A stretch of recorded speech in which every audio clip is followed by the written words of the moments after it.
Good evening, everyone, and welcome to another edition of the Android News Byte. Today, I wanted to highlight a piece of an interview Sameer Samat had with TechRadar recently.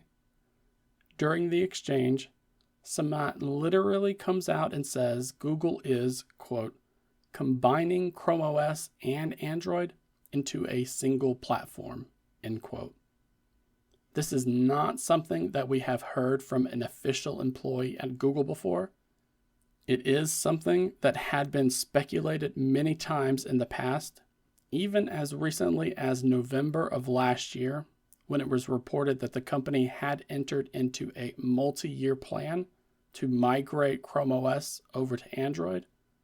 So now we're getting official confirmation from not just some random employee leaking future plans, but from Sameer Samat, the president of Android ecosystem at Google.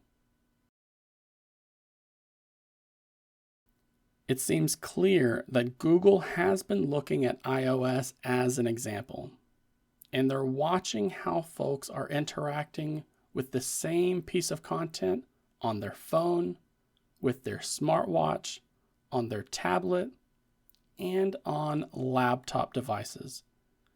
During the interview with TechRadar, Samat was really interested in learning how someone might be using all of these platforms in their daily lives. Sadly, that's about as much as we learn about the initiative, but we knew ChromeOS was already in the process of being developed on top of, quote, large portions of the Android stack, end quote. And we're already seeing Google working to add a desktop mode onto Android as well.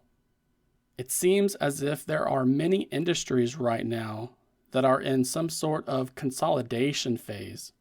And that's basically what's happening with Android and ChromeOS right now, too. In theory, this would help to speed up the development time across both platforms, while also mirroring features to the point where you're going to be familiar with both operating systems if you have spent any considerable amount of time with either of them. And that could really go a long way to bringing more people into the Android ecosystem. Some folks within the community have been begging for Google to merge the two operating systems for years now. On more than one occasion, it seemed as if Google was ready to make the move too. But when you think of two massive operating systems like this, it's going to take a bit more time before major components were able to get into place. I suspect that it will still be another 2 to 3 years before something official is announced. Maybe by the time Android turns 25, we could see a major announcement about how the platform will change going forward. For now, I'm looking forward to trying out desktop mode when it's finally ready for prime time. And I hope that Google is going to be able to transition legacy ChromeOS devices over as well, since I can see people getting upset if they end up getting left behind by this move. But I'm curious to hear how many of you folks are using ChromeOS in your daily lives. The last device that I had with that operating system was a Pixelbook, and you can all guess how I feel about that purchase. If you could, please click on that like button below this video, and then subscribe to the channel for more Android news content like this.